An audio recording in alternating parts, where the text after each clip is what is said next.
Maintenant, nous voudrions évoquer deux expériences, c'est-à-dire une mise au péril radicale, ou trois, de cet inconnu d'écriture, ce plus fort que moi, qui prend possession, dépossède. Mais avant, il faut que je vous confie que avant même ou juste pendant ce jaillissement d'écriture,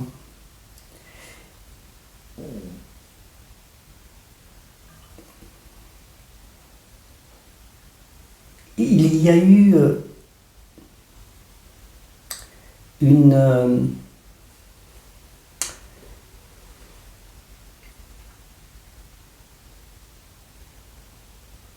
commotion de l'habitude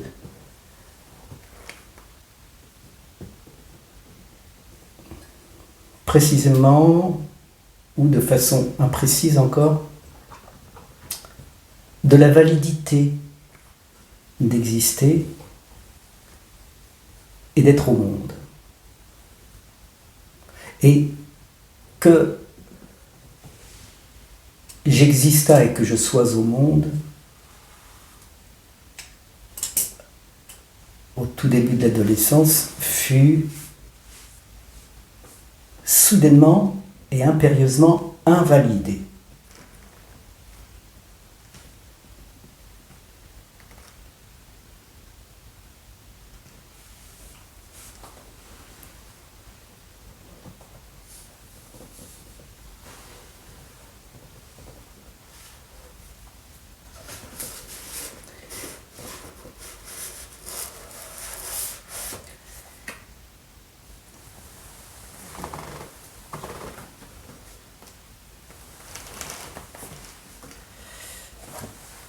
Ce livre que nous avons écrit plusieurs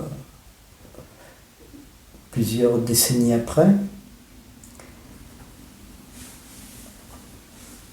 Finitu, expérience nue de l'angoisse, traduit ce que, initialement, avant même l'écriture du poème,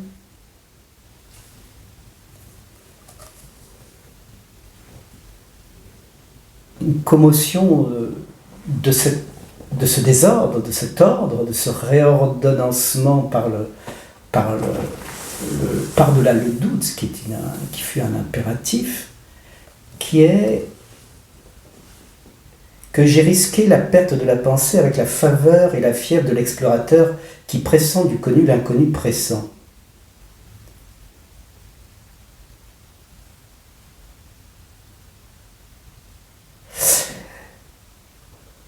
En d'autres termes, un petit peu avant, dans la quatrième de couverture, même lorsqu'il pense la mort, il ne s'invite pas à méditer. Le philosophe désire toujours penser. Voilà, avec un A, penser avec un, voilà pourquoi il se refuse à être trouvé. Même lorsqu'il pense la mort, il ne s'invite pas à méditer, à tomber dans l'accident de cette pensée. La crise serait trop insupportable, semble-t-il. Ne se protège-t-il pas de la souffrance? Peut-il que le philosophe soit trop vert pour mourir?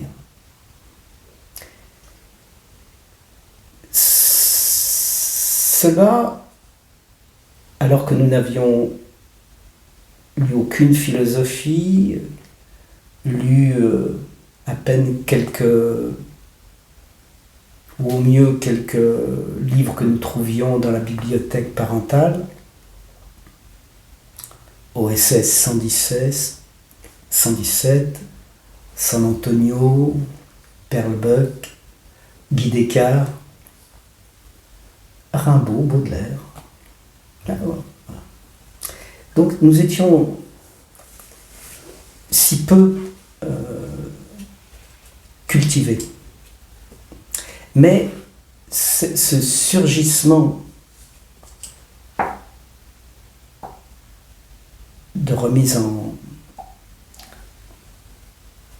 en évidence que cela n'était pas évident d'exister et d'être au monde, eh bien, c'est ce qui va être l'inaugural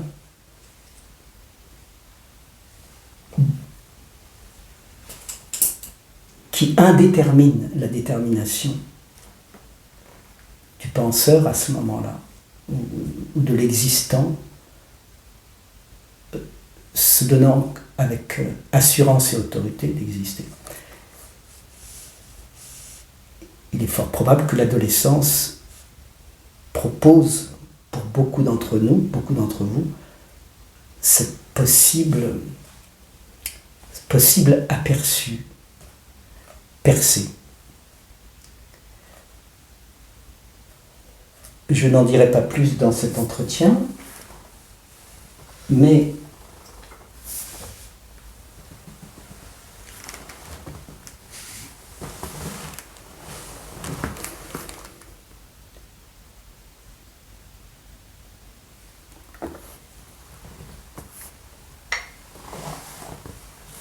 c'est la première grande déchirure avant même l'écriture. Et puis, par l'itinérance assidue d'écrire jusqu'à l'obsession,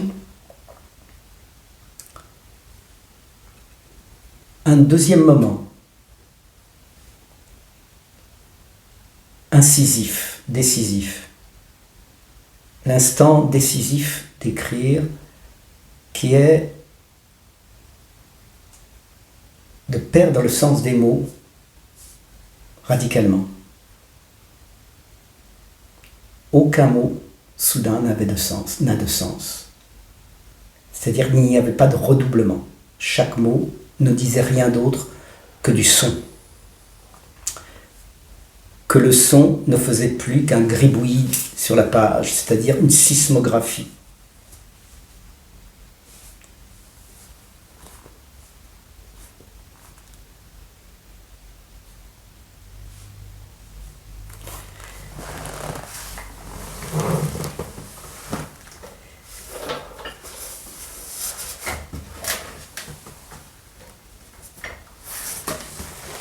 Quelques décennies aussi après, un récit que j'ai appelé un récif peut vous donner un aperçu de cet insensé de la pratique d'écrire.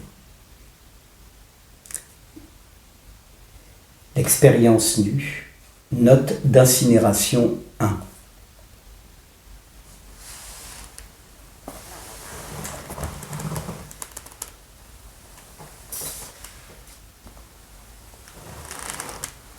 Puis, écrivant sans plus écrire avec assurance du sens, pendant un temps, nous n'avions plus qu'à être un analphabète affirmé et un sismographe confirmé des états sans le langage, si ce n'est la ligne sur des pages et des pages qui ne disaient rien à personne.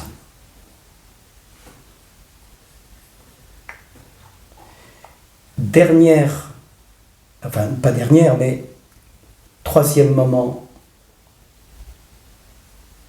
à évoquer, à vous suggérer d'entendre, c'est nous étions possédés pendant 15 jours continuellement d'un récit poème métapoétique qui sondait à nouveau un cadavre et qui s'est écrit pendant 15 jours sans quasiment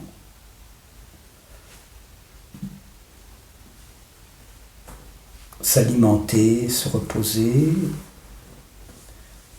possédé par ce geste.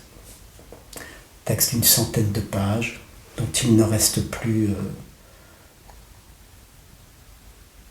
de traces. Et qui nous a convoqués jusqu'au coma. Donc écrire jusqu'au coma, jusqu'à tomber, jusqu'à ne perdre connaissance.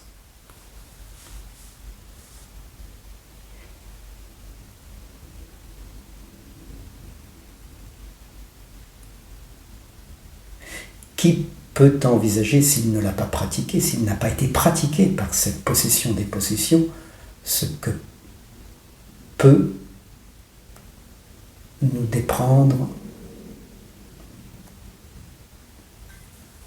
écrire, à ne rien faire, à rêver, les poètes rêveurs. Non.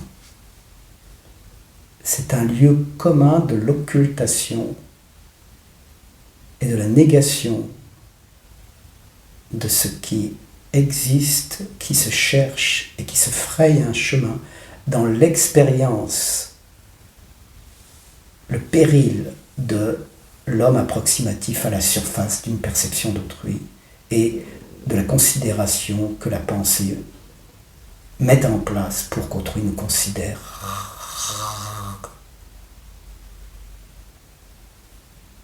Quelle conjugaison, c'est pas.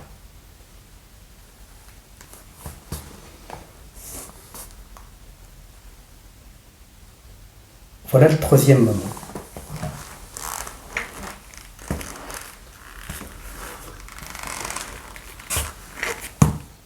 Voilà le troisième moment.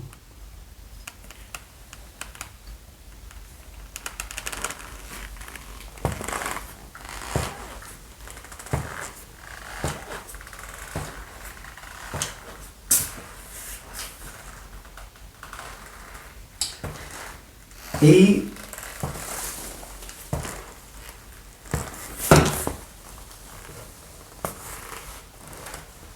aussi la cessation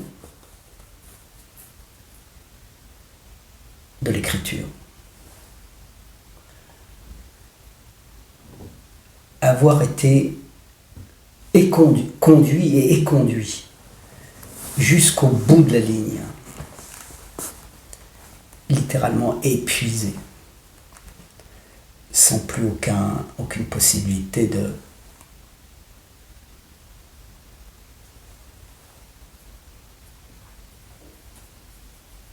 d'écrire.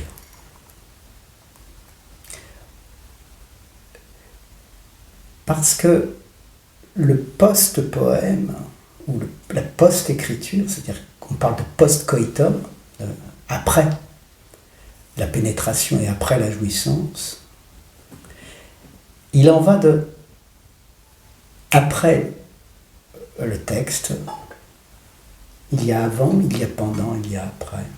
Et les trois se conjuguent dans une telle déferlante que écrire pendant longtemps, à cette époque, était bien plus important que faire l'amour ou la sexualité. Il y avait un plus grand vertige, au fond. Un risque encore plus radical. Cela nous découvrirons. Voilà pour la teneur la plus difficile de l'expression de l'espace avant